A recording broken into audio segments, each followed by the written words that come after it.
Welcome everybody to the Gecko Pod. This is episode 53 of the Pino Pod.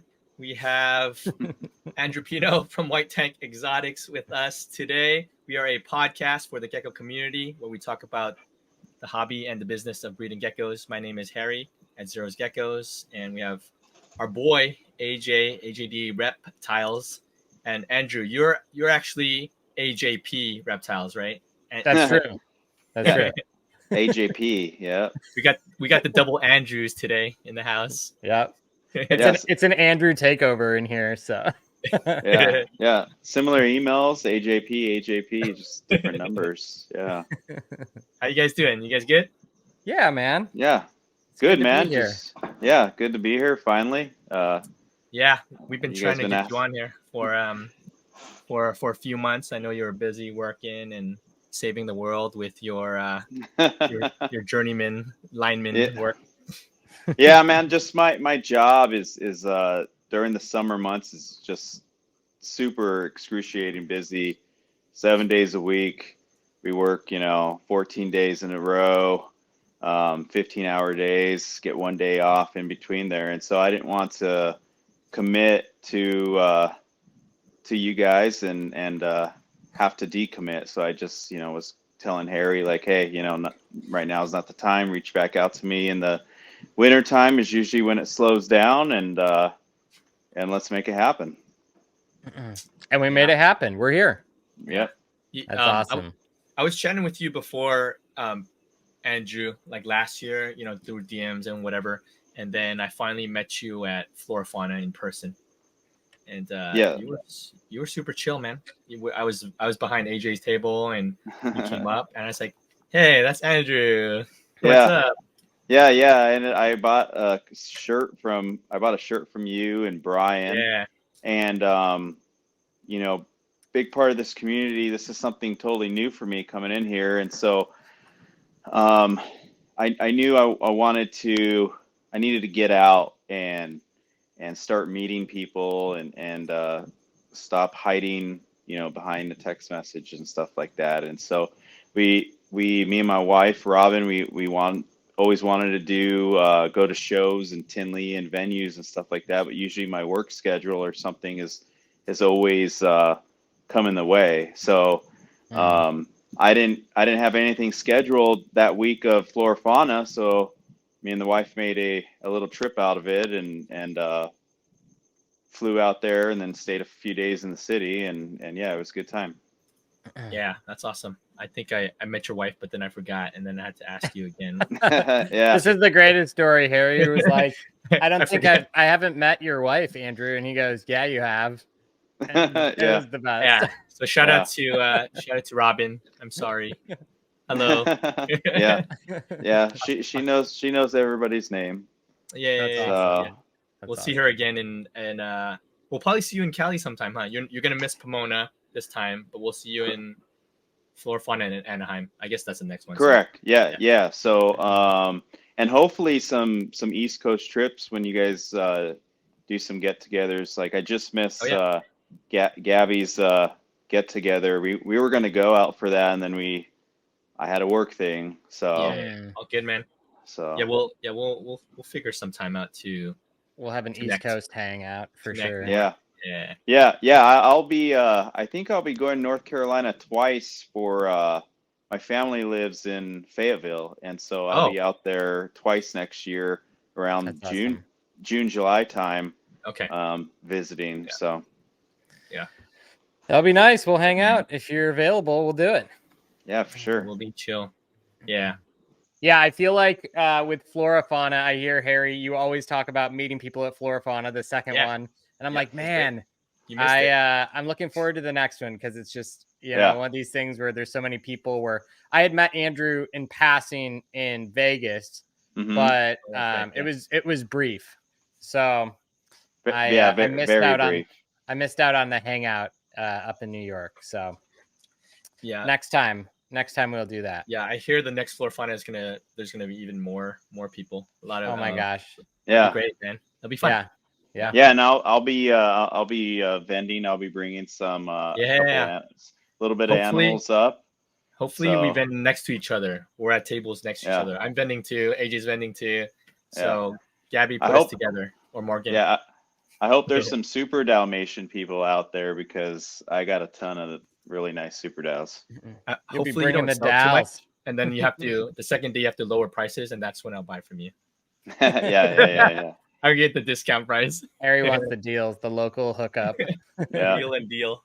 Yeah. So Andrew, could you give us a little background? I'd just love to hear a little bit about like where you're from, kind of your story of maybe getting into animals and timeline of that. Just kind of a little bit of a history lesson on you. Sure. I'm interested. So born and raised in the Phoenix area of Arizona. I didn't really have reptiles when I was a kid. We lived with my grandparents a lot, and so they were like very no to reptiles, all the creepy crawly stuff they didn't really like. I had a bearded dragon when I was a little bit older. I had a chameleon, and then I had kids, and we had I got my kid a turtle, a hedgehog, a ball python, another bearded dragon, all that stuff. And so that's a little bit of my history. I got into geckos with kind of long story short, I'm a recovering alcoholic. I was had an issue with alcohol for like the past 15 years. About 4 years ago, it really started affecting my health. I was gaining a lot of weight, getting really unhealthy. My blood pressure was all out of whack. I started having really bad health issues, heart issues, and other stuff like that. And I decided that I had a health episode that landed me in the emergency room, and I decided that I wanted to change my life. So I have a wife, 3 kids, and so I checked it took some pride and ego to check at the door, and I checked into rehab, and I went away and checked into rehab and stay in rehab for 3 months. And it was actually in my rehab recovery process towards the end that got me into reptiles. And so the whole part of, at least the rehab I went to, it's all therapy. It's all you go to group session, and group session, individual therapy, group therapy, and all that stuff. And they're just trying to figure out what happened in your life that made you go down this path of addiction.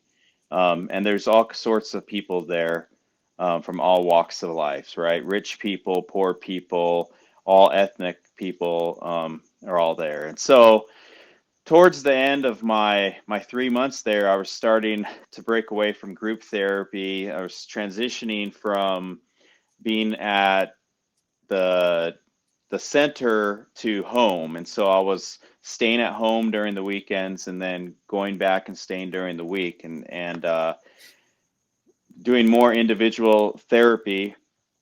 And finally I transitioned to home, but I was still going to therapy, pretty much every day.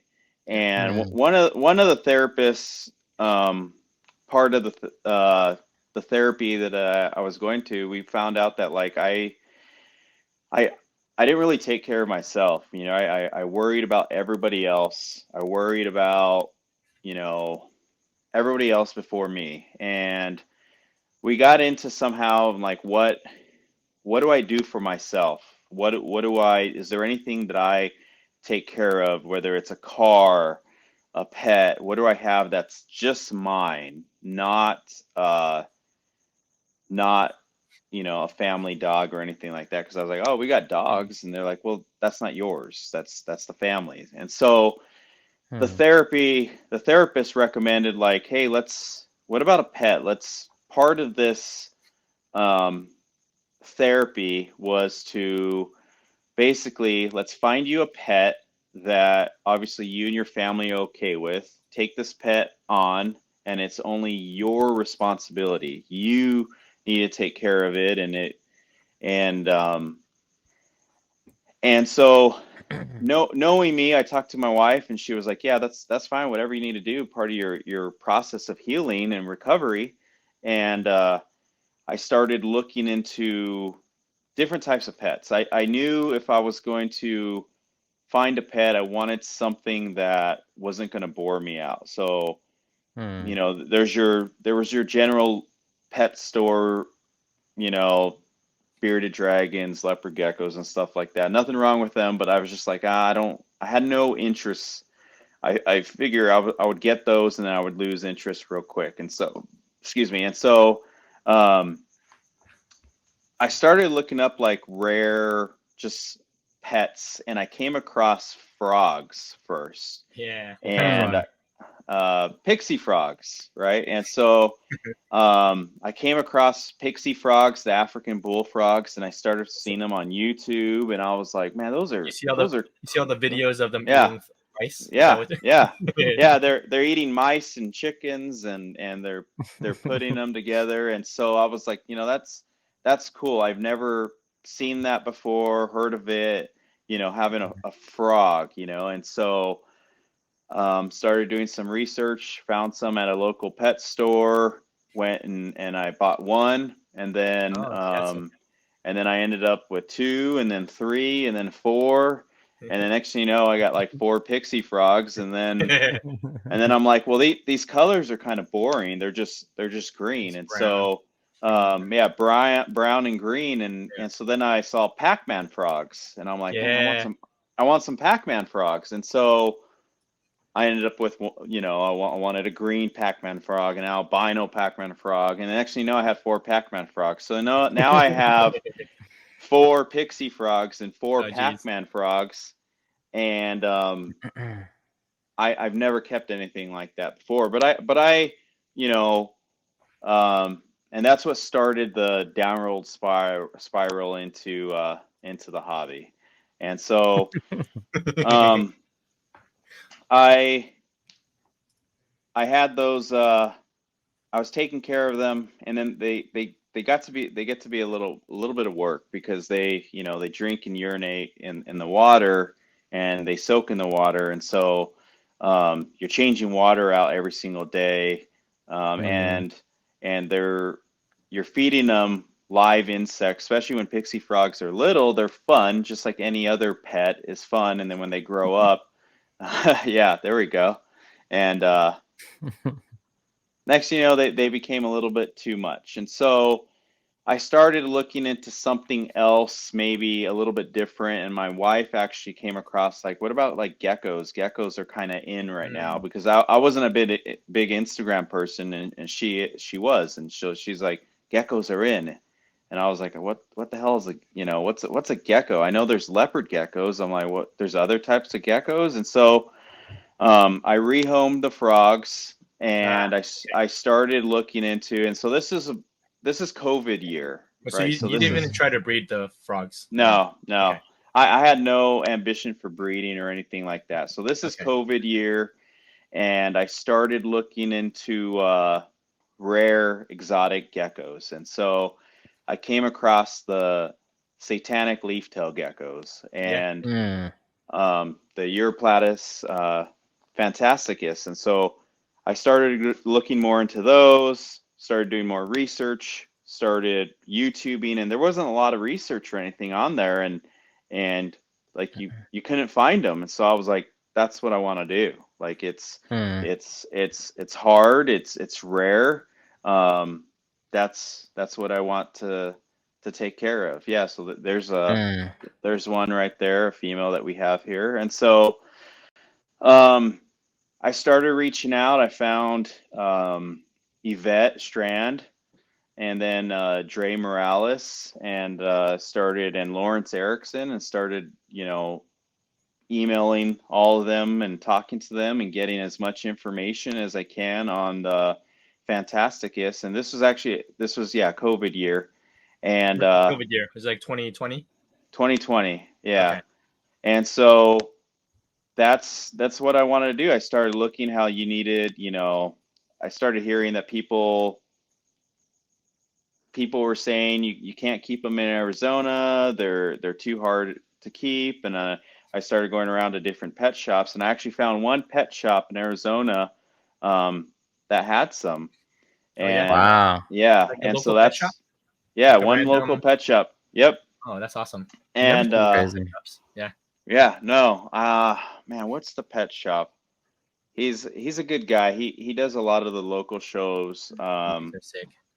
But yeah, so I started buying a pair. Dre Lawrence and Yvette, answered every single one of my questions. They were just super awesome with everything, and I started keeping those. And so I started again with one, and then I found a pair, and then I got another pair, and then another pair, and then another pair.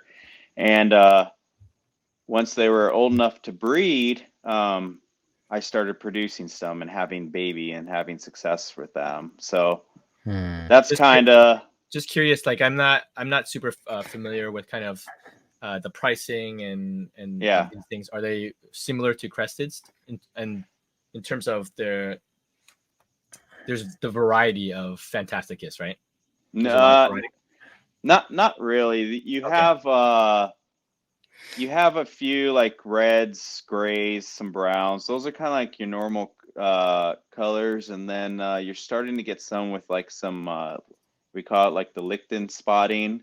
On that first one you pulled up earlier, with the gold, she has some gold Lichten spotting right there. And so that's kind of what the new thing is. Some people are trying to work for like really dark, black colored ones, and so yeah, so now I had about 15 pairs at one time. I'm back down to about eight. And I actually produced, I've never bred reptiles before in my life, never really kept anything, but I did my research and I asked a lot of questions and found good, people to help me. And yeah, by early 2021, I was already producing Fantasticus, and wow, that's cool. Before I even produced a Crested Gecko. So that's crazy. Yeah. So they have a special thing to my heart. They're like what I consider like my personal hobby. Like I care for all my animals, and I love the Cresteds and the Gargoyles and stuff like that. But these guys just kind of, nobody messes with them or does anything with their cages. I do all that, where my wife helps me with all the other stuff. So yeah. So yeah, man. And then fast forward, I was like wanting to get some other species, and I came across my wife came across this website for this gecko. It was this black gecko, and it was offer only, and it was Brian Butler's website, and it was his first visual axanthic he was offering publicly, I think, and it was by offer only. And I remember he had the current offer on there was like $20-something thousand, and I was like, what the fuck is that? Like, holy shit, animals are that expensive? Like, that's stupid.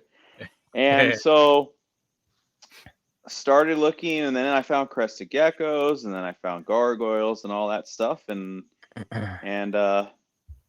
yeah, man, I picked up my first gecko was a Gargoyle gecko. Really? And yeah, off of Doug. Ridiculous Rack. Yeah, that's awesome. Yeah, he used to have auctions.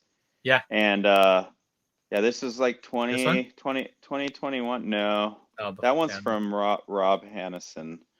I don't own the Gargoyle anymore, but yeah, that was my first non-leaf tail gecko I had. So you got Gargs before you got Cresties? Yes. Oh, yeah, okay. Yeah. That's cool. Yeah. Do you still have a lot of Gargs, or is it mainly just Cresteds now as far as the new cow stuff? For new cow stuff, I have majority of it, 99% of it's Cresties, and then I do have, let's see, 1, 2, 3. I think I got 3 pairs of Gargs. Okay. So, and then I have one that I have a pair that produce some nice stuff. They're two stripe. You actually pulled it up there. There's 2 stripe ones. This is your first one. Side by side. No, go back. Goes higher. Oh, I think you went past it. Yeah. That one. Yeah. Yeah. So that I have ones from. I have pairs from. Excuse me. I have some offspring from those 2, and they're turning out pretty nice. So each one of those pairings come from a blotch and a stripe. So are you getting a mix? I'm getting a mix. Yeah. I'm getting Interesting. a mix of blotch and stripes because each one of those parents has a blotch parent. Interesting. Yeah, I didn't know you did Gargs before Cresties. That's awesome, man. Do you still enjoy it? It's a love-hate relationship with Gargs, man. I think the babies are super cute, and I enjoy the babies. I think have better personality than Cresties. Don't hate on me, but they just I don't know. They take a little bit longer to grow in the pair, and they've been a little bit inconsistent. So I go in and out of swings where it's like I want to keep pairing them, or I want to sell them. So I have a really nice female that it's like, she's like, I don't want to sell her, but I have nothing like, she's a nice super stripe. I have nothing to pair her with. Yeah, it's tough. Gargs are awesome. The production's significantly lower for sure. And the babies are interesting. They grow kind of fast in the early stages, and then they hit this like lanky stage and they kind of lag for a long time. Mm-hmm. And they're interesting geckos. I'm always kind of like, I think I understand them, and then I am confused by them. Yeah, for sure. Because I have a 3-year-old female. She's 65 grams or something. They get pretty big, and she's been paired with a male. Male's doing his job because I paired him to another female, and I got eggs out of that. But I'm getting nothing from this female. So I'm not like you said. The production's not quite there. It's kind of nice too, though. But yeah. But I haven't totally lost interest. I keep going in and out. Yeah. So yeah, AJ, you keep a lot of Gargs too. Yeah, I think I'm gonna do less this year than I did last year. Man, I have so many Garg hatchlings and like juveniles right now. I'm just like, oh my gosh, just flooded. But I think I want to kind of like I did with Dalmatians last year. I wanted to start with like the umbrella really wide, and then kind of figure out what I liked and which lines produce things that I'm into, and the animals that I had grown out or bought, which ones produce things I actually liked. And then once I figured that out, I was going to be like, okay, I'll sell a bunch of adults. And so that's what I'm kind of doing with that. I'm going to do that with Dals. I'm going to do that with the Gargs, kind of, start big and then shrink. And kind of like what you did with Dals too, Andrew. I know we've talked a little bit about that, but yeah, I cut my Dal group down by like 3/4. Yeah. Is it for your Gargs? Are you also cutting down significantly, Andrew? You didn't. No. I have the 3. Okay. The 3 males, 3 females, and one's still small, so I haven't paired her yet. But yeah, that's it. I have I got one super blotch pairing, and then two stripes. Okay. Nice. So you got your Fantasticus, you got your Gargs, and then you got into Cresties? Yeah, tell us the Crested journey. Yeah. So what was the first crested? And from whom? Was it that Butler Axanthic 20K?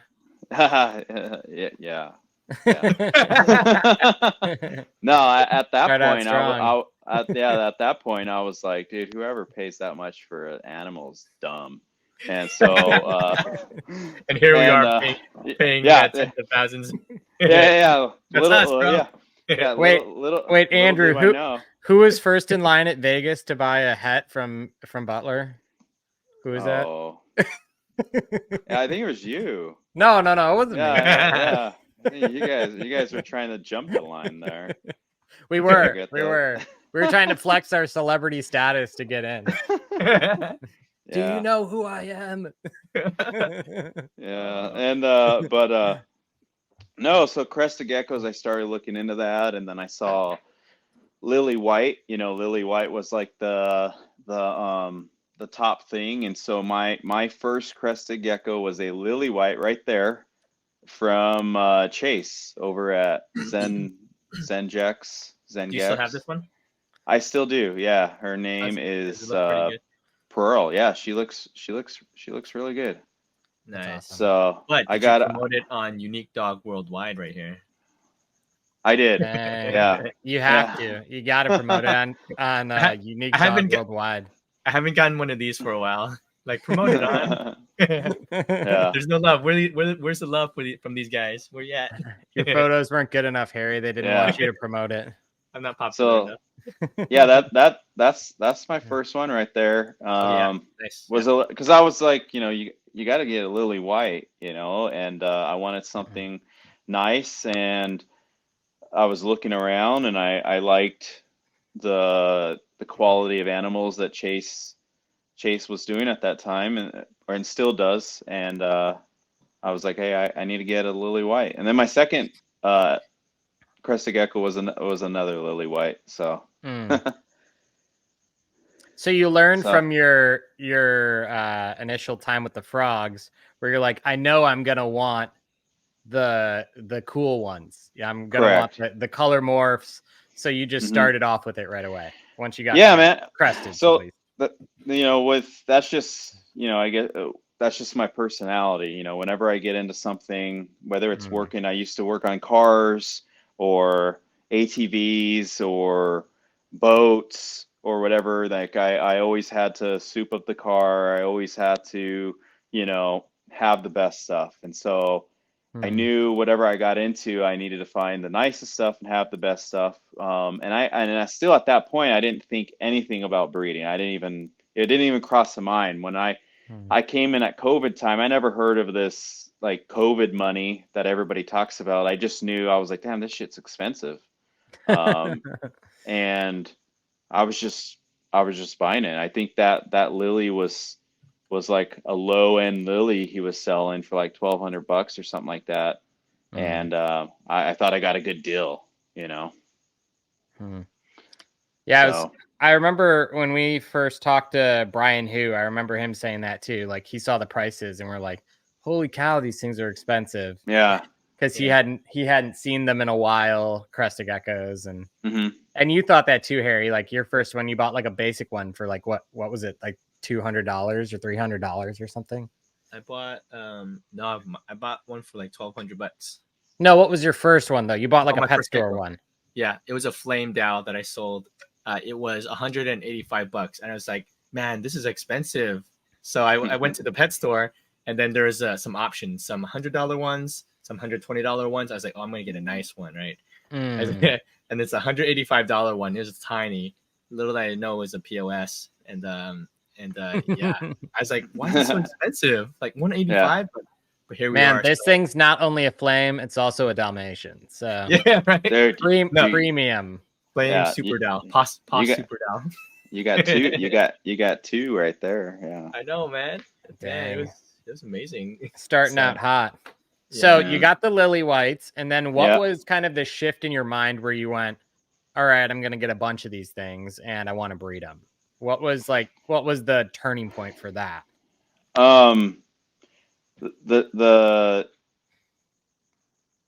It goes back to my sobriety journey, and so I I started getting one, and then I got another, and I got another lily white, and then I got another tricolor from Chase, and I started just picking up all the kind of this stuff, and I started getting messages. I can't remember who messaged me, but I started getting messages and about like, hey, do you breed these? Like, you have some nice animals. Have you ever thought about breeding? I was like, no, I don't breed them, and these are just my pets. And they're like, oh, you got expensive pets. It might have been Chase, right? You know, he might have been like you got expensive pets there, and I'm like, I just, you know, like really nice things, and so that's what my wife was, you know, she was the one pushing me. You need to start Instagram, post them, and then I started finding people, you know, other gecko breeders, and then like everybody else, we started seeing more and more pages and following people, and I was like, you know, this,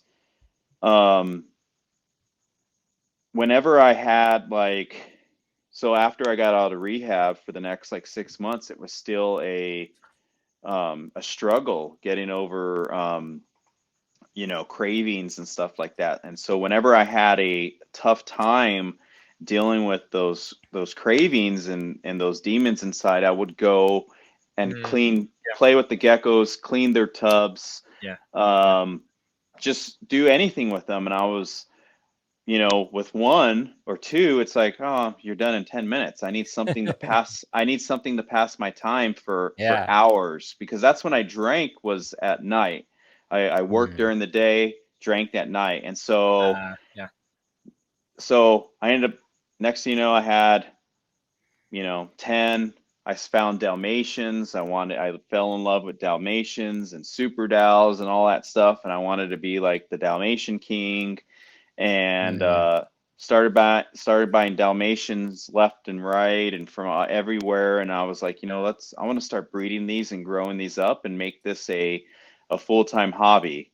I hadn't had a hobby in 10 years. My hobby was drinking. And so I was kind of lost. You know, I had my family and I had my kids, and I love them very much. But as for like a personal thing, I was kind of lost. And I was like, this interests me. I haven't felt this interest in a very long time, and I started getting more, and so it's helped tremendously with my, you know, sobriety and helping me recover and get my mind off things. And so, just like everybody else, I went down the rabbit hole and started buying and buying and buying and buying and buying and yeah, I think that's interesting, because like for me, the geckos, you know, I didn't have, like, my struggle was an addiction, but I struggle with like depression, and you know, like when you are idle and you're just in your thoughts, it's a bad place to be, you know. For sure. And so the geckos for me, it like keeps me busy. Like I look forward to actually like feeding them, and even though cleaning is the worst part of it, like it helps me to kind of focus and set a routine. And so if you only have a few, then I feel like you need more. I feel like you need more. And so there's a therapeutic amount. And what is that number? Yes. Is it 100? Right now, it's funny because I'm at 200. I feel like it's good right now. What is your number, Andrew? How many I got right now? I probably got around with hatchlings around the 500 range. Oh, so wow. Okay. Yeah, I think I have. I think I got like 80 adults.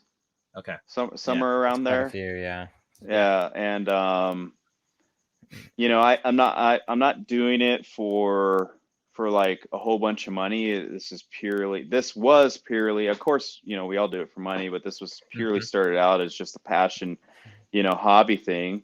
And yeah, man, it's funny because like 6 months, you know, so you go to therapy, and I'm telling her everything that's going on with the frogs, and I got some leaf tail things, and I'm telling her, and she, you know, they're like, she doesn't care.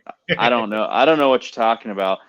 And then, you know, after you I didn't go for 6 months because after you're doing well for a while, it's like, okay, we'll see you in 6 months. And so like 6 months later, she was like, oh, so how you doing? I'm like, yeah, I got like 100 animals now. And she's probably like, man, maybe I shouldn't have recommended pets to this guy. Now she's like, all right, now you have an addiction. And that's what it was. She was like, do you feel like your addiction had moved from alcohol to now these geckos? I was like, possibly, but I'm not, my blood pressure is normal. I'm not fighting with my wife, and I'm a better dad now. So yeah, I think it's all right. Yeah, I think it's all right. Yeah. She was trying to check you back in for the gecko addiction, and you're like, I think I'm good. The geckos. Yeah, go back to alcohol. Yeah.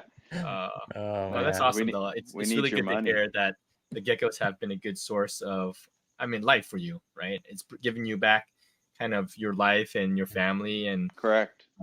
Just your mental health and whatnot, right? I think that's beautiful, man. And yes, it's kind of like that for me too. It's kind of like a healing place to be at, to just work on these things and hang out with you guys, So yeah, for sure. I do think like, the feeding and cleaning, it is like therapeutic in ways. I think because it's so repetitive, and it's something where you can constantly be like tweaking. Like you can tweak, like, oh, I've been spraying a little too much. I've not been spraying enough. The food is too thin. The food is too thick. Oh, they didn't like that batch that I made. Oh, what if I change this about the decor of the cage? What if I, like all these different things? I feel like, at least I'm sure as women too, this is a thing, but as a man, it's fun to like, I'll always have like something to fix. There's always something to fix, whether it's just procedure of like how you do something, or completely changing setups or whatever it is. And like, this is like, why people go out and work on a car and tweak on it. That's what we're doing with geckos every day. The nature of it is just that it's not static. It's not static, right? It's not stale. But there's it's not the same every day. Yeah, it's very dynamic, right? There's so many things you can change and tweak and adjust. There's so many variables to play with, and I love that aspect. I'm sure you guys too, right? Just like you mentioned, AJ. And I think it keeps us in a place where we can enjoy it and get away from other things and just sit in the gecko room and just be like, cool, these are cool animals I produced, and then let's make it better next year. So what do you think is the worst? Absolutely. What do you think is the worst task that we do? The worst, well, it's like a 1-2 question. Worst thing is social aspect and negativity, but what as far as care goes? I think the cleaning can be challenging. You want to be able to find a efficient way to clean and maintain your animals, so that way you're not drowning yourself in the maintenance and you get bored of it. So I would say the cleaning and maintenance.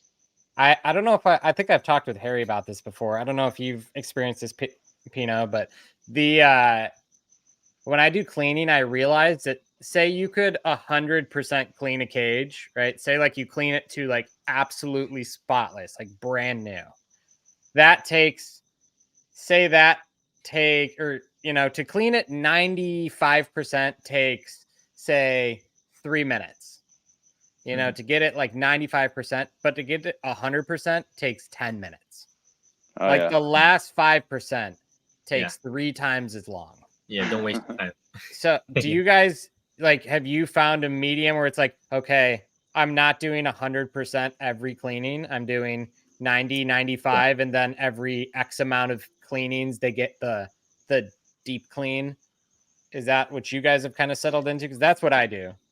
Yeah, for sure. I change out paper towels usually on a weekly basis, and I'll take the paper towel and kind of scrape any urates or anything like that out, and kind of clean it real I don't want to say half-assed, but clean it out. And you kind of like spray it and just wipe it out. Yeah. And I'll do like a deep cleaning, usually about once a month, something like that, where I'll spray like a full reset of the bin. Yeah, reset, or I use F10 or chlorhexidine, or I use a lot of vinegar, 50/50 vinegar. Usually is my go-to for any sort of cleaning. But yeah, I don't go crazy with the spray the whole thing with chlorhexidine every cleaning like that. I think it's a little unnecessary, and you're introducing a lot more chemicals into their enclosure than need be. So yeah, I've always been in that camp that I think the less chemical exposure we can give the animals is better. I mean, it's not like we're every, once a week we're like, oh, I'm going to take a shower with bleach today. We're not doing that to ourselves. So I try not to do that to the animals. No shampoo for a week. No soap, just water. No, man, I just vinegar, 50/50 vinegar in the shower, man. Yeah. Just do in Arizona, we call that the pool showers. You just go jump in the pool at night and then you're done. I love that. Yeah, or the ocean shower, you just get in there and get your hair all salty and crusty. Nasty, man. Yeah. Yeah, that's interesting. Yeah. So what was the first big project? Was it DALs that you really like jumped your numbers quite a bit? The first one? Yeah, DALs were like the first, kind of like my first love for a trait.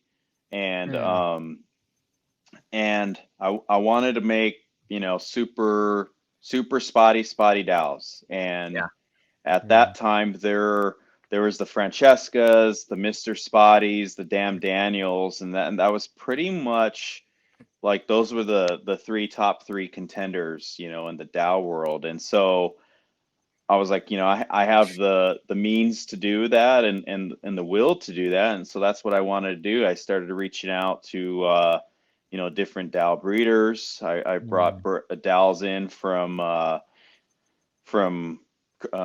not Korea, from UK, from Donna. I bought some in from them. I bought Miss Damn Daniel. I bought from Canada.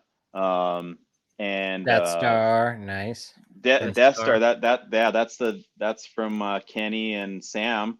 Yeah, that's awesome. Death Star times Rue, and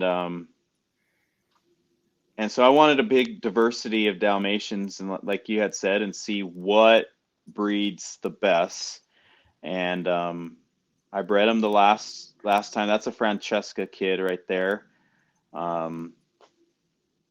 So what were your findings? And I know I have my personal findings, but was there, and you don't have to name names of what was good or bad, but did you find that there was certain lines that were more consistent than others, or some where you were like, man, this was kind of a bummer, Yeah, for sure. Obviously you don't have to name people, but what was your experience like with that? Was there kind of like a learning curve to figuring out what is kind of the Dalmatians for you?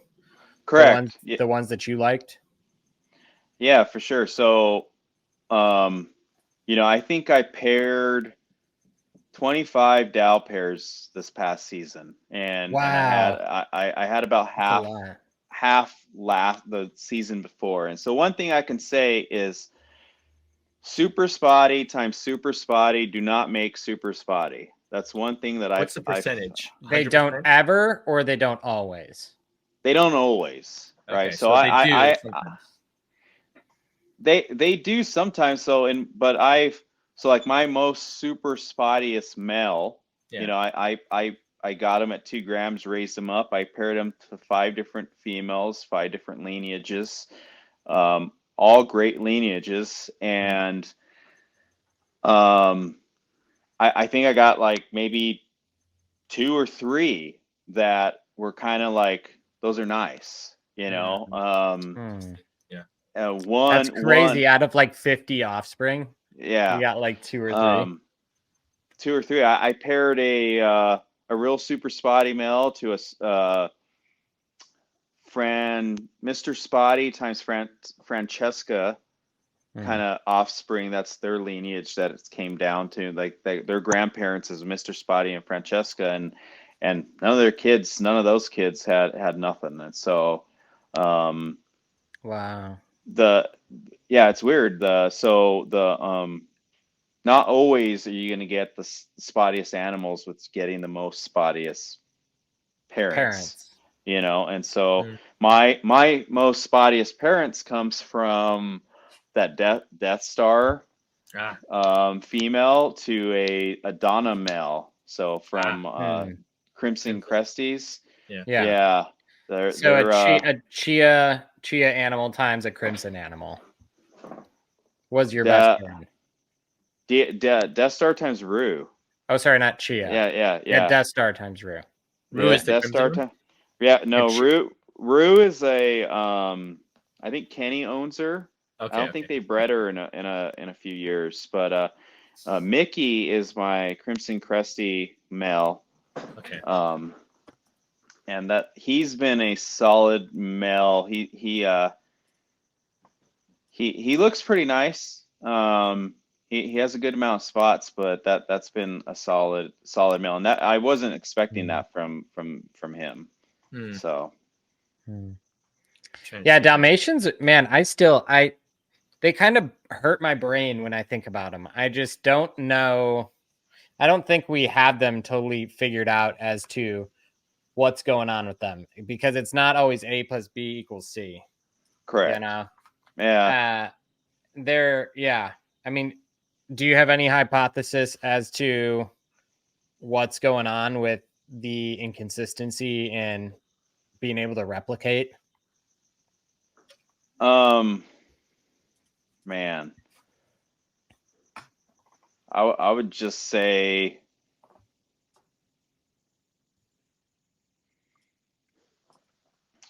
man, I'm not sure. I mean, I don't know either. I just no, I'm not sure unless someone tries to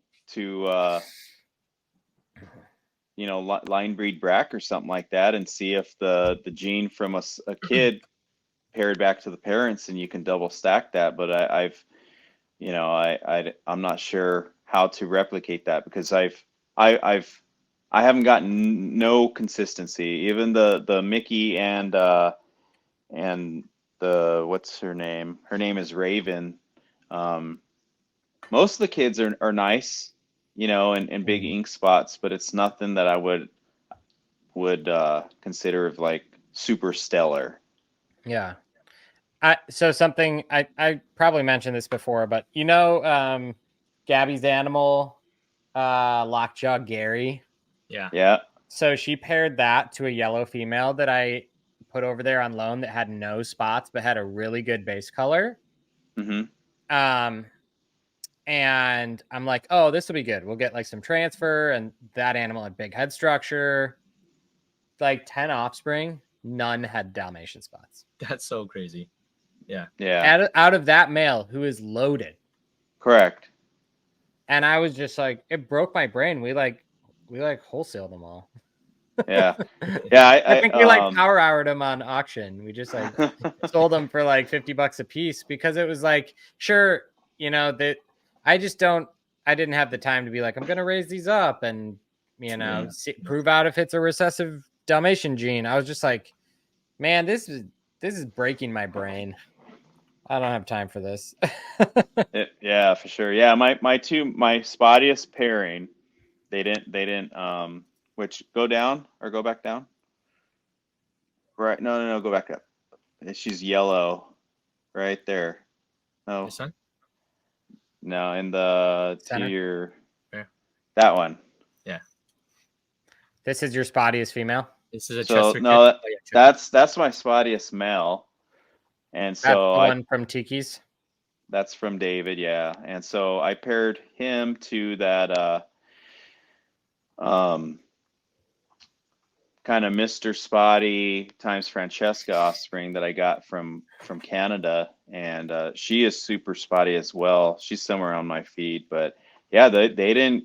I got hardly no spots out of them. That's funny. It was kind of depressing. Yeah. Are you? So I know you mentioned also, Andrew, that you're gonna kind of cut down on your pairings for Dallas. Is it because you're losing interest a little bit, or you just have too many, or what's the decision on that? A little bit of both. Okay. I'm swimming in Dal babies right now. Okay. Yeah. And are they selling okay? Yeah, I've been trying to hold a lot of stuff back because I'm doing flora fauna and I want to do some shows, and so I've been trying to hold some stuff back so that way I can do that. And I tend to sell everything online, which isn't a bad thing. But I want to do the social aspect of that. And so, and I lost a little bit, of the, not, I guess a little bit of love for them. I still have, I kind of offloaded everything, majority of everything that I just wasn't 100% on that I wanted to keep. And so I still have 3 or 4 males and about 6 or 7 females. Okay. So it's still a smaller grouping, but that's still going to be, a pretty good amount. Yeah. Man, I did so many DAOs this year. I swear, like every other hatchling bin is Dalmatians. I'm like, oh my god. Did you do 25 pairings too? Like I probably did like 20. Oh, okay. I probably did like 20, and I know how it goes. I'm like, oh my gosh. You're not the Dow King. Andrew is. No, Andrew's got me beat. I'm sure.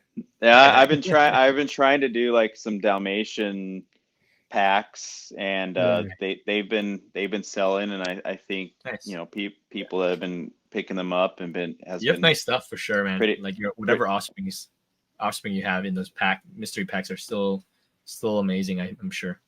Yeah. I try to, when I do offspring, when I offer the mystery packs, a lot of mystery packs get offered like the cruddiest of animals, and I don't want to do that, right? I want let's talk about this. Yeah. So it hasn't been talked about.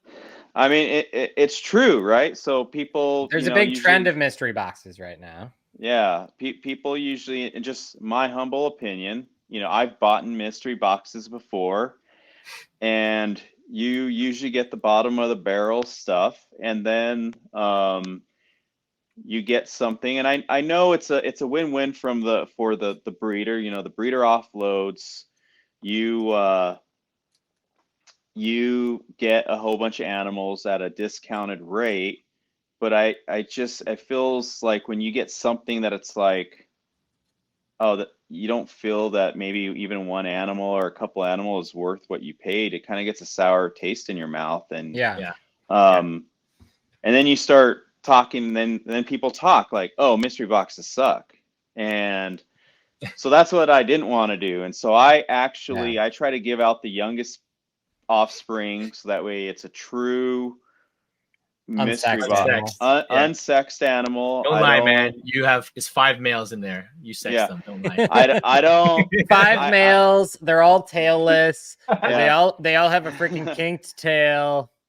Yeah, you can ask everybody, man. Everything I give is usually the youngest. Because I don't think it's fair. Because if it's something older, and I pour sex it, and it's something, I'm like, oh, I'm gonna keep that. You're not gonna want to put in the box. Yeah, I'm not gonna want to put in the box, and so I try to be as unbiased as I can, and select from the younger, babies that are healthy and ready to move, and I usually put at least one animal in there that I don't give the bottom barrel of the animals. I usually put one animal in there that will, when grown up, will cover the whole price of the box. And so I try to, because there's been animals I've picked and I'm like, well, this one has no spots, that's going in the box. I don't. I try to make sure, I'm like, this one's pretty good, I'm gonna put that in. Obviously if you're doing a 5-pack, maybe I usually try to do 2 to 3 that are nice, really, really nice. And like a couple. 1 to 2 would basically be the price of the box. Correct. Yeah. Yeah. And then everything else is a bonus.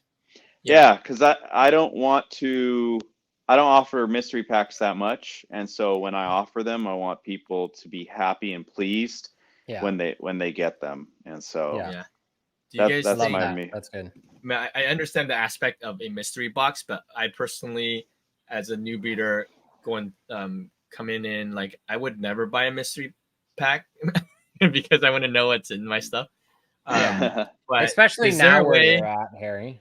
Yeah. At this point, I'm not going to do it. But is there a way? Have you ever done it where you show like, here's a preview of one animal, and that's a pretty nice one, and then everything else is a mystery pack in there? Do you think that'd be interesting? Where like you at least know what one, like say there's 3 animals in the box, you at least know what one is, so know like you're going to be happy with at least the primary animal.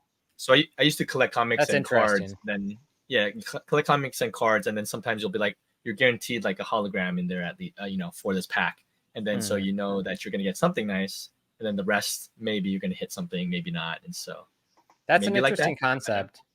Yeah, someone's going to take it. I'm sure someone's done it already. So. I show the parents. So usually like when my story or something like that, I show 10 pairs. And if I was doing like a 5-pack or a 7-pack is what I've done. I've told the people, the customers, I'm like, pick 7 pairings. They just have to be different ones. Like you can't just pick 7 of that one pairing. And I give them all, the lineage. Yeah, I give them all the lineage of where they came from, and then I'll pick one from each one, and so I mean, that's definitely helpful. But dude, maybe AJ, like if you do mystery packs at Pomona or something, show one animal and the rest is like in a bag or something, and then that one animal is already worth $500, right? And then you get 4 more or whatever. I still like the concept where we just have a bag full of loose deli cups and you just reach in. Yeah. It's like the claw. It's the mystery claw machine. That's actually, that'd be cool. We should. I think that'll be really cool actually. Yeah. For an extra bonus, you bring a claw machine, but we put deli cups in it that just have like an ID number on them. Yeah. And then we pull that gecko out of a box because we don't want them claw machining actual geckos. Yeah, right. Yeah. But and then we can combine that with our spinning wheel that we got, right? Oh, the spinning wheel is going to be a game changer. It's pretty big, but I bought this spinning wheel for Pomona. I want to pull it out. It's going to be good. Come to Pomona and get good deals off the spinning wheel. Sorry, Andrew. Sorry, we'll go. Sorry, back to you. Mystery boxes.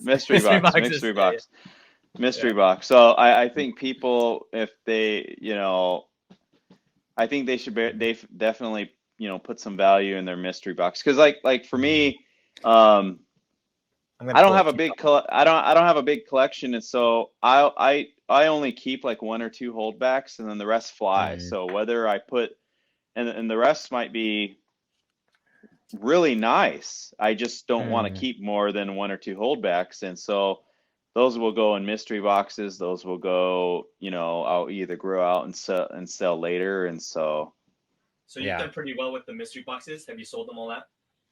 I've sold every one that I have offered this year. Yeah. Wow. That's awesome. That's yeah.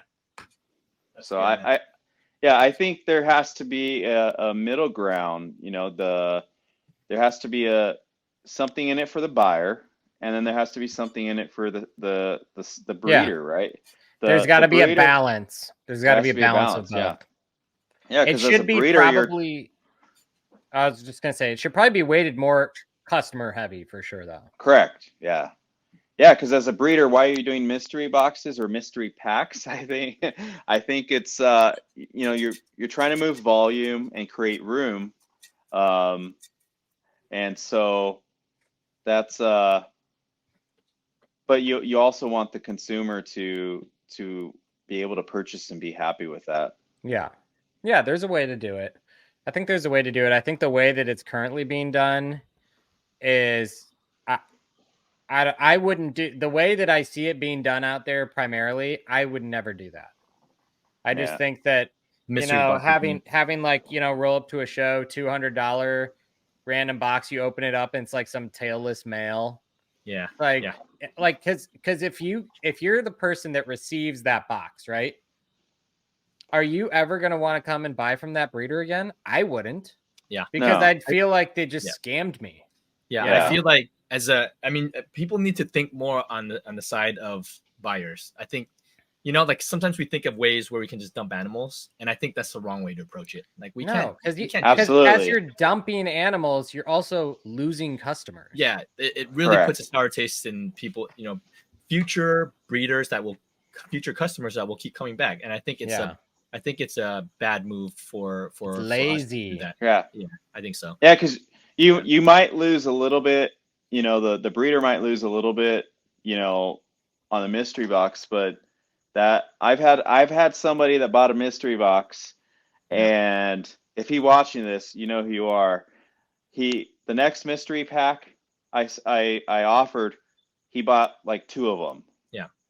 Right. Two more mystery packs. And then he asked, "Hey, do you have this? Do you have this? Do you have this?" And I was like, "Yeah, let me look." And I was like, I went through some older ones, and I could do this. Yeah, add all that into the box. And so, wow, a $500 mystery pack turned into $4,000 later. That's awesome. It's the way to do it, man. We have to provide value to the customer. You prioritize the customer. Don't prioritize personal gain over taking care of your. I mean, the customer is the lifeblood of your business. Right. If your decisions are screwing the customer over, what are you even doing? I mean, that just doesn't make any sense to me. I do think that a lot of breeders, maybe even new breeders, and maybe some more experienced breeders, like we'll see. Maybe it's because like the reptile hobby is so. It's not set, right? Anybody can come in and sell animals, and because not everyone has the mindset of like this is actual business, like it's customer centric, So maybe a lot of newer or younger people don't have some of this experience with customers. That it's just more of like, how can I sell this for the most amount of money and not think about the customers, right? But so it's really cool to hear you say these things, Andrew, that you're trying to provide as much value to your customers as possible, right? And so and that's the way to do it. Yeah, and I think a big part of that too is like I have a career outside of this, right? And so I don't need the financial aspect of selling these to pay any of my bills. So I think that's the positive. So I look at this hobby a totally different way. I'm holding I haven't sold an animal in months. I'm holding everything back. I'm growing it all out and stuff like that. And so, when you get to a status of like AJ has been in for a while, and he can, he's doing pretty well, and he can afford, if he was to do mystery boxes, to do them like that as well. I don't think offering mystery boxes and just offloading your low end animals, I don't think that's the right thing to do or the right way to go about it. Yeah, I do think that it probably takes a decent stock of animals to do it right.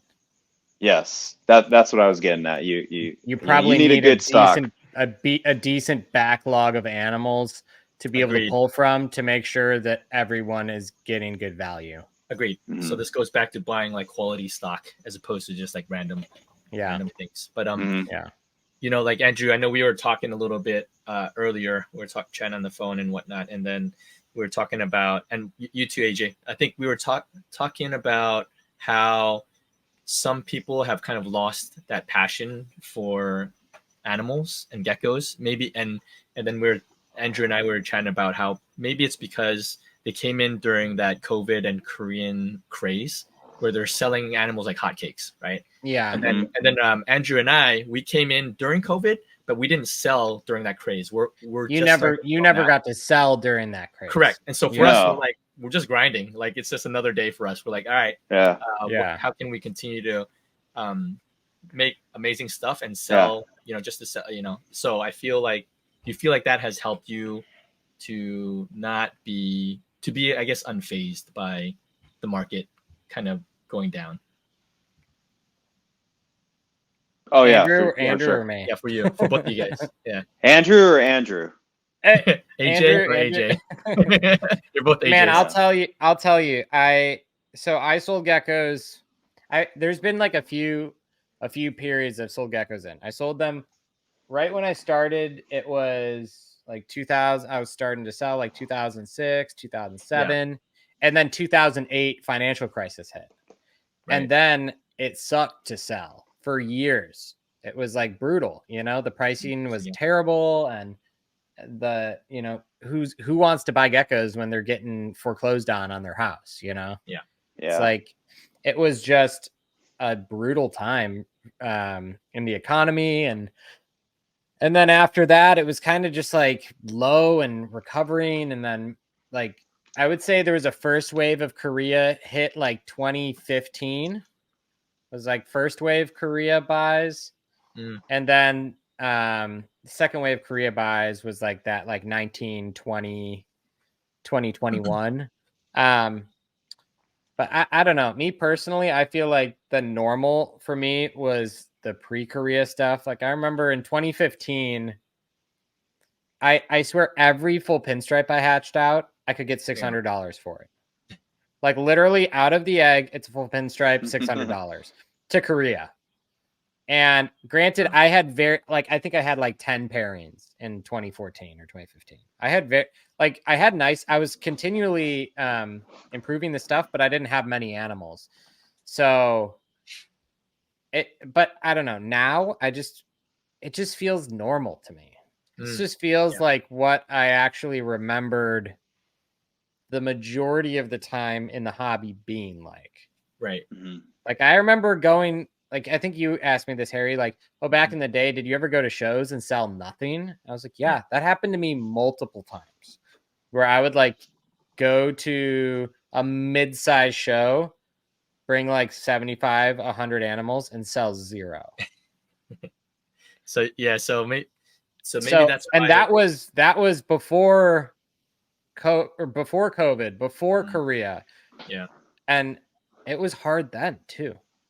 Yeah. I feel like we have a lot of spoiled people that got spoiled from the Korean thing, and then I don't know. Just my observations. I don't really know. Sure. Right. For sure. Yeah. But so Andrew, like, do you feel you're still passionate about the animals? You don't feel discouraged by anything? No, I not at all. I've taken, I've invested a lot of time and money, if you want to look financial part of it, into this. I bought axanthics, so I went from Dalmatian. How much was your first one, if you don't mind me asking?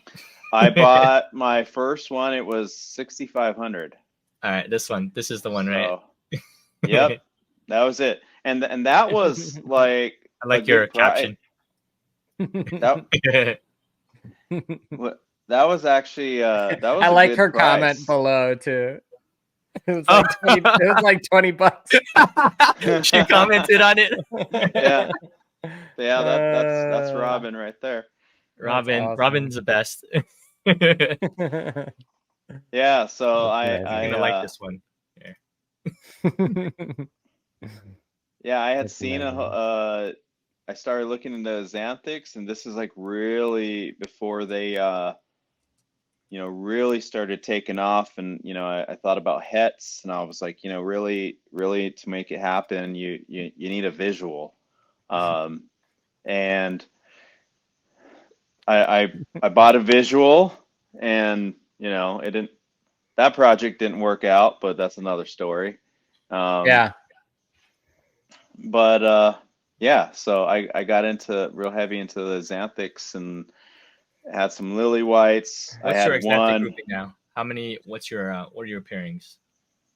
So I have a 100% het female that I got from Brian in Vegas, and then I have a 100% het female lily white, and then I have a visual axanthic lily white female, and then I have a visual male that has been stubborn breeding the last 2 years, and then I have a 100% het male. Dude, you have so many examples. I think Yeah. Well, they started crashing, and I was like, oh yeah, that sucks. I spent all this money, but I was already invested in everything, and so I had trouble with my visual male, and so I got another 100% het male, and then I got 100% het male lily white, and so I was like, if we're investing in them, I'm already invested into this project. I'm gonna keep going. I have to see it through. I have to see it through, and so but I bought high just like everybody else, and and the market's come down some, but it hasn't worried me any, and I think that's where because my outside career takes care of me pretty well, and so does it suck that I bought axanthics for so high, and they're worth what they are now? Sure, but I'm not really hurting from it. I was able to recoup that money working a little bit of extra OT, the past few summers, and so yeah. Yeah, man. Yeah, that's cool. So what would you say now? Now as of today, what would you, if you're going to break down like kind of the bullet points of your Crested projects and kind of what the main ones are, what would you say if you were going to narrow it down, are kind of the things you're focused on coming into the new year? Like what I'm doing, or like in like between projects. So obviously you're doing axanthics, you're doing the dowels. What else are you doing? So you have a lot of fraps, I know. Yeah, so I have a couple phantom fraps from Janine over at Treehouse Geckos. Yeah, nice. I have a red frap from her that I'll be pairing to a red male, and then I have a dark phantom frap that I just picked up not too long ago, and she'll be with some dark stuff to make some dark frappuccinos, phantom stuff, and all that stuff. I have a couple sables. I have a couple sables. I have one is a 100% het axanthic sable. I don't think he's going to be ready this coming up year. Maybe it'll be late next year. But I have my other sable. It's a pinstripe sable. He'll be ready hopefully by February time. I'm thinking he's going to be ready. I'll probably start pairing him then. Nice. So I got the sable thing going. I got some frappuccinos. I got some dark cappuccino stuff going on. That's the axanthic lily white. Yep. Yeah, she's I love pretty. that. So I finally got eggs from her. Hey! So yeah. Nice. So from your het. From the het. Okay, not the visual. Yeah, not the visual. I paired her to a het, and I paired her. Yeah, I paired her late a few months ago to him, and she laid. Actually, she's about to lay another clutch here pretty next week. So nice. That's awesome, man. So finally, it's been 3 years in the making. I'm finally getting it going. Oh, you got some cappies. That's a dark phantom cap from Janine. Nice. I think that's it, right? Yeah. Yeah. He's going to some lily whites. Nice. So phantom lilies or not phantom lilies? Non-phantom. So the red frap. That's that red frap. Do you still have that empty back that was to the side of that?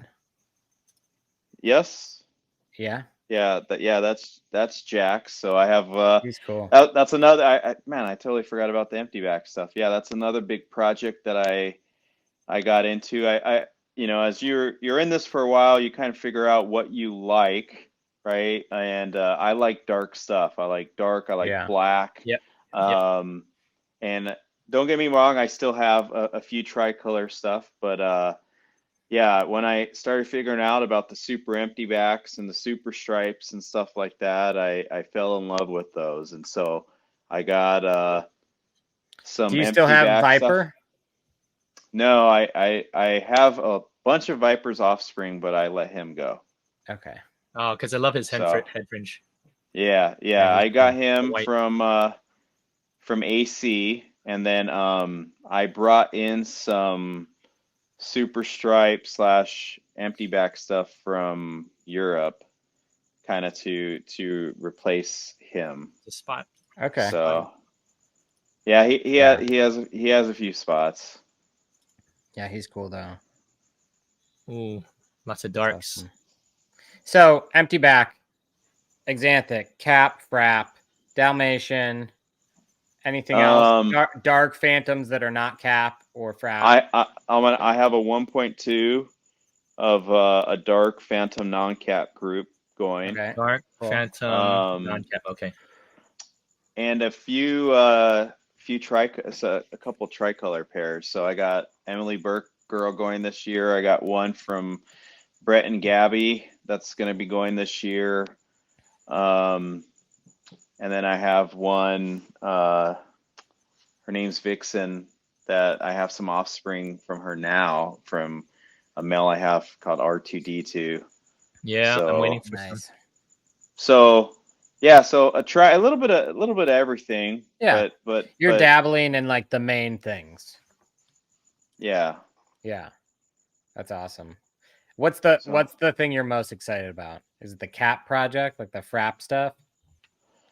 I know we talk about that a lot, but yeah, the what excites me the most is like the phantom fraps and stuff, man. I love the frappuccinos. Ever since those came out, it's like, ooh, dark with the white.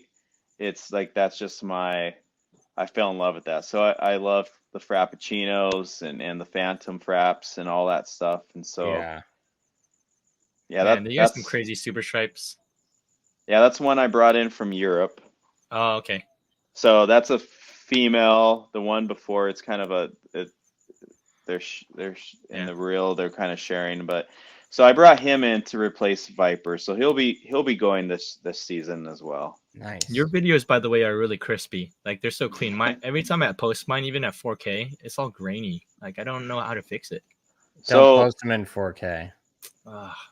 I tried multiple things. I've tried IG does not display 4K, so there's no point. Right. But I tried 1080. I tried everything, and then it's still kind of grainy. I tried upload at highest quality. Like I don't know how to fix it. But your videos are very good.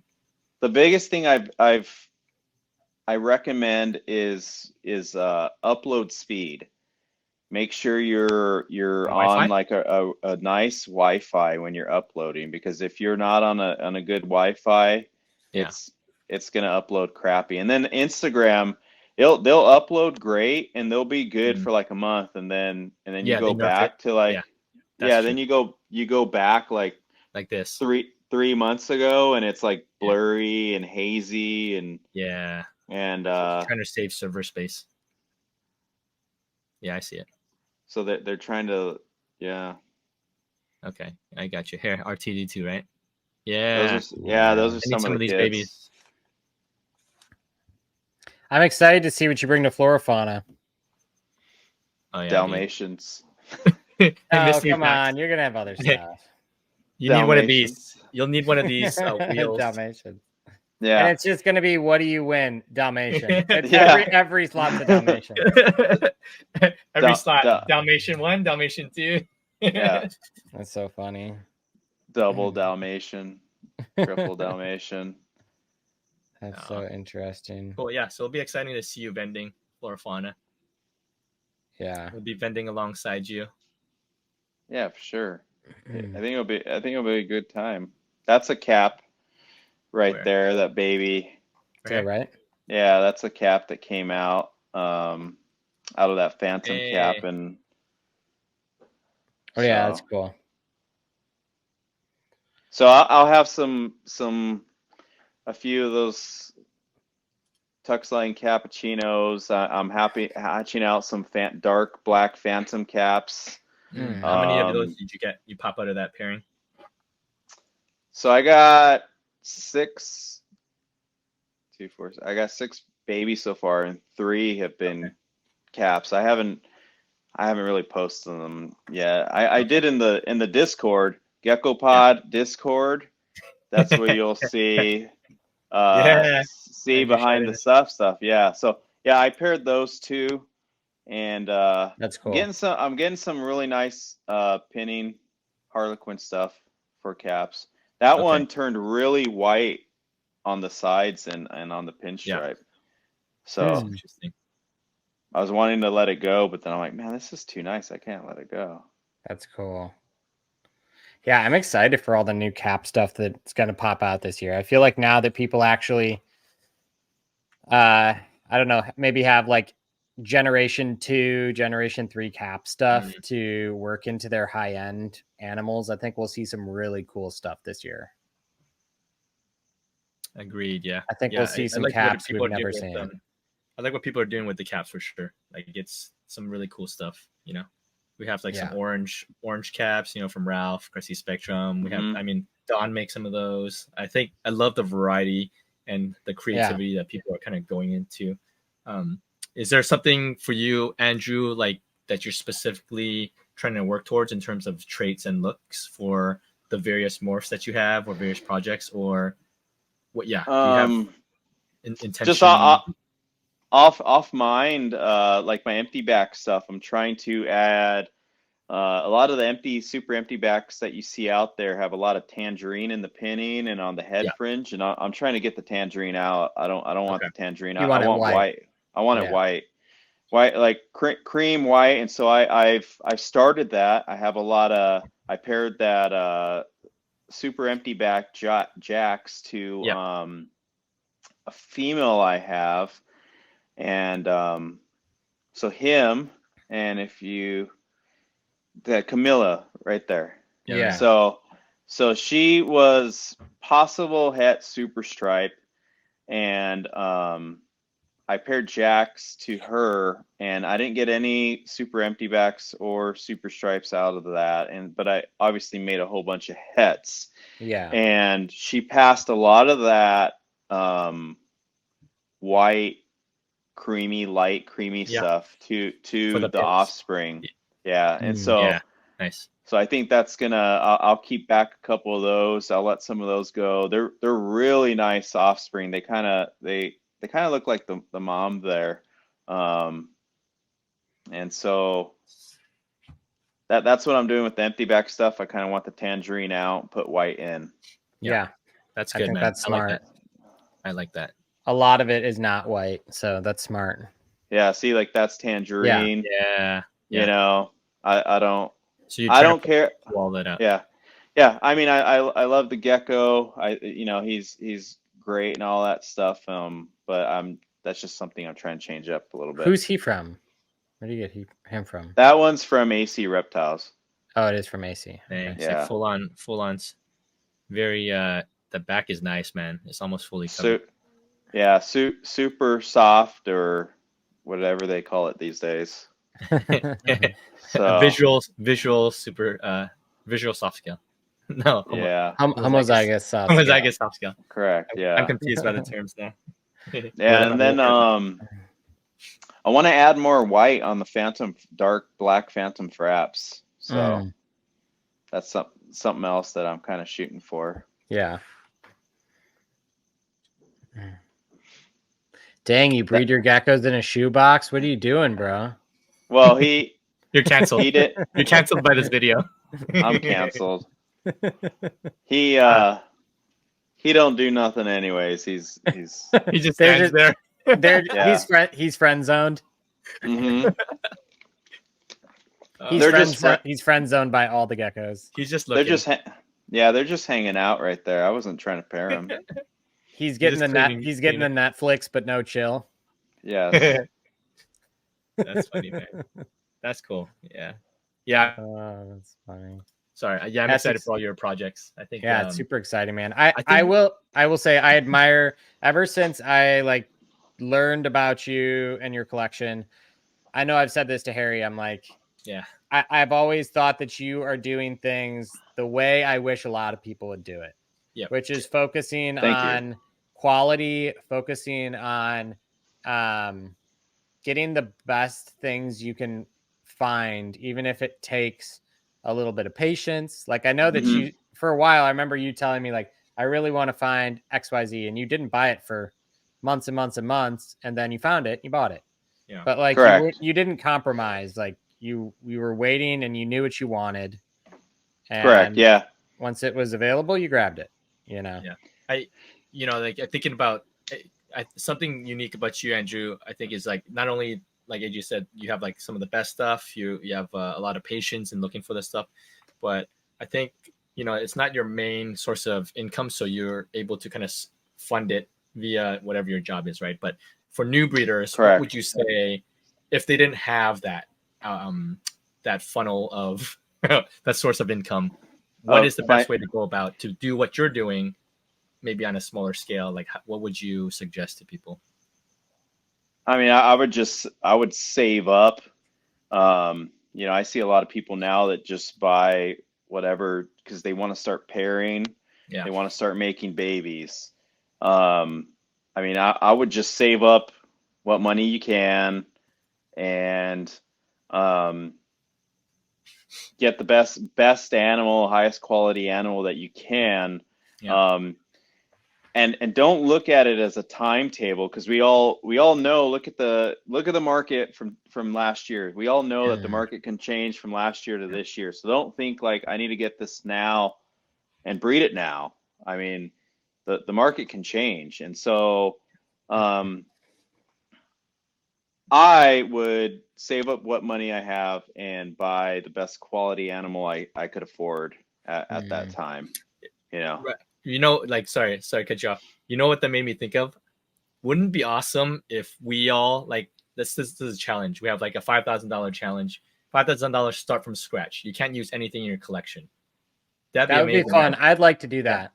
Yeah. We should do that. We should think of something like that. Maybe not 5,000. Maybe that's even something less, right? Like you get like one project and you get an X amount of money, and it's like in 3 years, where are you? Yeah, in like two generations or whatever. I'll track it. Like I'll volunteer to track. That would be fun. Yeah, and then people could like monitor like kind of what everybody's progress is on it. That would be amazing. And then we can like have the guest on to be like, all right, where you at? And then how'd you do? I'm a failure. I wasted all my money. That's gonna be me. We could have it like fantasy sports where you like move up and down the rank based on like dude, that'd be awesome. It'll be just for fun. You can't be too sensitive. Otherwise, a bracket. But what would you judge by? Would you judge by like the quality of animals you're making, the amount of money you're making? Like we'll have certain criteria, and then it'll be everybody will vote. The Gecko pod, the Gecko Pudians, the pod squad will vote. I like that. I think we had mentioned this before. Like, I think I had said that to you. Like, it'd be fun for me to like pick a project and give myself a cap, and then see like how much I could spend, and I couldn't use any of the animals I already had, and then see where I get. That'd be interesting. Yeah, I think that conversation stemmed, AJ, from when I said, okay, like if you sold everything. Whatever, 100K, $500,000. You're like, nah. And then it's like, okay, what about if you were starting from scratch? Like, and then we should do that. So sorry, Andrew. That just reminded me of you're good. Yeah, that we should do. We should do it. We should somehow find some time to start it. It'd be a long running challenge though. It'd be like multi-year. We'll check in at the 6. Every quarter we'll check in, or I don't know, 6 months or something. It'd have to be like 6 months. Yeah. Dude, we should say that if people are interested, comments below. Yeah. Comment how we should do it. Yeah, Andrew's in. Us 3 are in already. Yep. I'm down. But anyway, sorry. So you were saying like the best animals, and I know this. Budget. Yeah, according to your budget. I mean, just me personally, and I know like some people say like, oh, 2 nice animals won't make a nicer animal, but I rather have one nice, very nice pair than, 5, okay pairs. Yeah. That's just me. And so that's kind of my motto is I wait and wait and wait. I've been waiting for something from AJ, and he told me just wait a little bit longer and you'll like it. And so I'm like, I'll Gen 4. it'll come. Yeah. It'll be Gen 5. And so what he's saying, AJ, is your Gen 1, 2, and 3, 4 suck. They suck. Yeah. It's mid. But Things mid. yeah, just get nice quality. Obviously on your means, what you can afford, even if that means saving up. So Yeah, I think that's good advice. That is. Yeah, it's interesting. Even if you start with, say, a pair, once you start making offspring, you get holdbacks. Yeah. And you get means to then go trade or buy new animals. And it's like, even your empty bag project, say there's 2 or 3 pairs in it, you in a couple years, you could have 30 breeders in your empty bag project in a few years, just by holdbacks, trades, all these different things from like 2 to 3 pairs that you breed, but you do high quality stuff. And then you've built this baseline that is just super high quality, and you don't have to go and backtrack. And, I don't know. I just think that makes sense to do it the way you're doing it. Yeah, I rather keep it small, but the highest quality I can have than have so much, so. Yeah. I love that. Yeah, I think that's a great idea. I think just good advice. I think we hear a lot of breeders say that just buy the best thing, buy the best animals with whatever budget you have. Don't spread it out too thin, right? But then a lot of people don't do it. Yes, yeah, that's No. what I was about to say. Like the temptation is they're just gonna keep buying. I'm like, no, stop. Yeah. Stop. I mean, there's a little bit of learning curve too that everybody has to go through. I agree. Yeah. And the learning curve is tough. Yeah, I agree. And it's hard. End up. Yeah, it's hard to just say like, oh, well, I'm buying the nicest one I can, and then you drop like a huge chunk on something you think is nice. You're like, oh, I dropped like 4K on this tricolor that should be the best tricolor in the world, and then you grow it out and it's trash. Yeah, and you're like, I just blew my whole budget, and this animal's bad. Yeah, like, that's what I said. Like I had that vlog this past week, and I kind of mentioned that too. I'm like, oh, you watched it? Did you? Yeah, man, I'm all caught up. I watched episode 3 today. You mentioned in pretty much all of the vlogs, but I know. I feel like I'm there in spirit. AJ, this is the vlog / the Gecko pod. The Gecko vlog. Oh man, that's funny. But yeah, Andrew, like I think the way I follow you too. Like that was what kind of drew me to you, is that you have like amazing stuff, and you're so hyper focused on certain projects and finding the best stuff. And I see AJ do that too. And I think that's the best way to do it, right? And again, it doesn't have to take a ton of money. Even for AJ, I think you, AJ, like you're very good with kind of how you utilize how you spend, how you trade, and you wait. I feel like you're always waiting for the right point to enter. And I want to develop that. For me, I'm just I'll throw money at it stupidly, and so. Yeah. So anyway, and ask questions. You too, like ask questions. I still reach out to a lot of people, and I'm like, hey, what do you think about this male with this female? And so some people are like, no, like that's not, and so I think that too. Don't just pair. I have some right now that I'm not going to pair because I don't feel that I have the right mate for it, and I just don't want to pair it to, something mediocre, and so I'll wait. I'm not just gonna make the animals, and so, ask questions. People that are breeders out there that are willing to help and take their criticism, constructive criticism, and don't get upset if they tell you like, no, that's not a great pairing. I agree. I think you do a good approach. You ask questions, but you don't take offense. Or I haven't seen you take offense when you're asking questions. Like you ask me questions, and it seems like you're just learning. Like you just want to learn, and I love that attitude about it. Yeah. Everything's about education. Agreed. In here, don't ever feel like you know it all, because you don't. I mean, I'm going into my 4th year, so I don't know nothing. But even I'm sure, like, AJ's been in this a long time. I'm sure he's still learning something every week, all the time, something different. Yeah. So yeah, all the time. That's why I love, like, I feel like we plug the Discord all the time, which is funny because we don't make any money from it, and it's not like a paid thing. It's just like we do, honestly, we give our time. yeah. It's honestly just, for me, even it's a great place for me to learn. Like I ask you, Andrew, things, recommendations. I'm like, oh, how are you doing this? Oh yeah, I'll try that out. We can always learn. If you feel like you actually can't learn, you're wrong. There's always a better way to do things. There's always a new product that you could buy that can make your life easier. There's always something, a way to do things. I'll link the Discord. I haven't been linking the Discord in the description, but I'll do that. Yeah.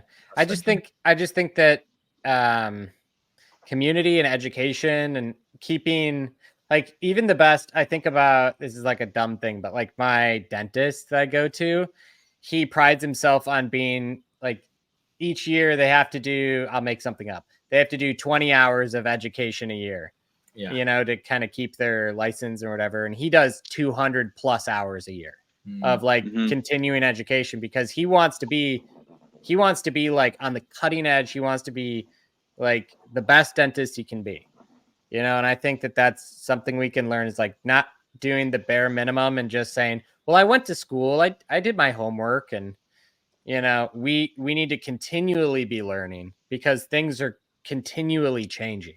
Yeah, for sure. Even the way that we keep animals now versus 5 years ago, like nobody used, a bunch of this stuff didn't exist. Like, a lot of people didn't have missing systems. The container store bins didn't exist. People weren't using those. Yeah. Just the way people were feeding is different. A lot has changed. Yeah. Look at shipping, right? Shipping's changed. Yeah. The temps and what and temps how you ship. Can kind of, safely ship in it if you know what you're doing. Yeah. Yep. Yeah. It's really interesting. The hobby is a constant evolving thing that you got to stay up on. Yes. So. Yep. Everybody do your homework. Don't get too comfortable. Watch the Gecko Pod. Yeah. Watch the Gecko Pod. Watch other people's stuff too. Watch other people's podcasts. Whatever you can do to continue to educate yourself, do it. Yes. Yeah. I don't think, we're the only people who know what we're talking about. I'll never say that. We're trying our best to be good, I don't know, educators, but we're not infallible. For sure. So, do your homework. Well, Andrew, I think we've come to that time where we're going to let you kind of plug what you got going on and where we're going to see you next. I know we've talked about flora, fauna. Can you tell us a little bit about just where you want people to follow you, whether it's socials, website? Yeah, Harry's got it all pulled up now. Shows you got all that stuff. Yeah, so I'm on Instagram. Best way to get in contact with me is Instagram. I do have a Facebook page, but I'm not very active. If you message me on Facebook Messenger, it may take a week before I see your message. And so Instagram is the best way to get a hold of me. There used to be my email on there. My contact information's on my Morph Market. I was going to go to Pomona, but my son's leaving for the military that week, so I can't go.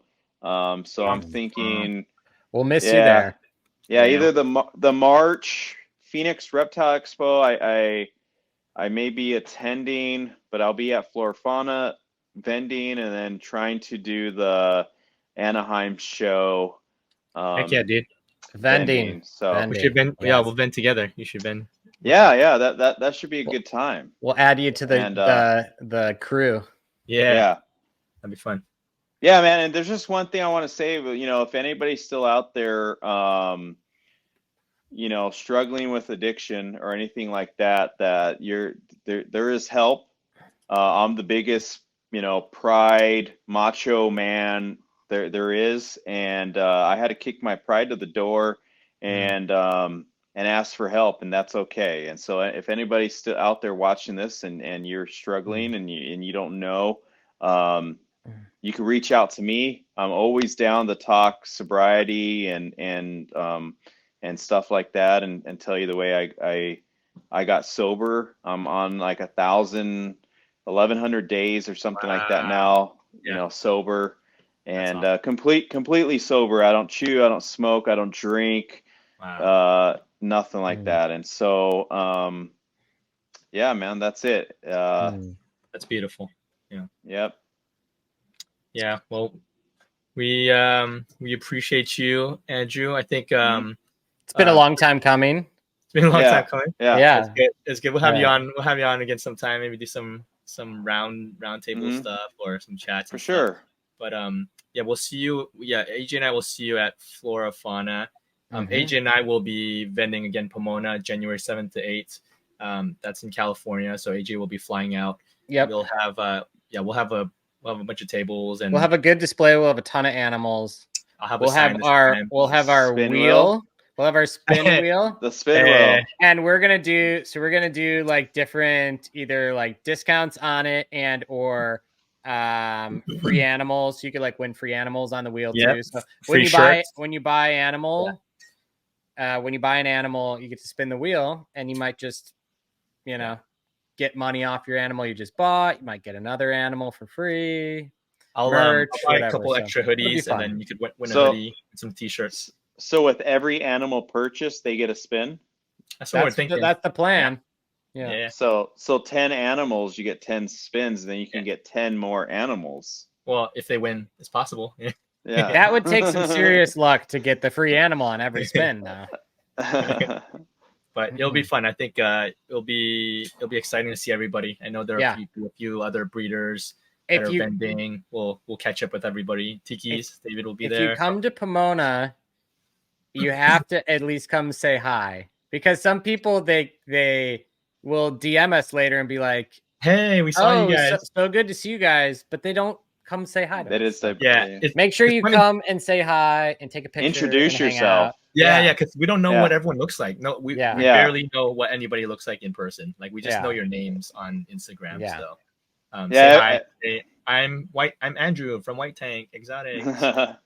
Stuff like that. Yeah, everybody's like, I met you at Flora Fauna. I'm like, I don't know who you are. Andrew's like, I'm Andrew from AJD Reptiles. Yeah, AJD. AJD Reptiles. Yeah. Oh my goodness. So it'll be good. Well, it's thanks, been good. Guys, for having me on. Thanks for coming on the Pinot Pod. The Pinot Pod. Next time. Next time you're gonna have to have us on the Pinot Pod. So all right, Andrew, we appreciate you, brother. All right. Thanks, dude. Take care. See you later. Bye.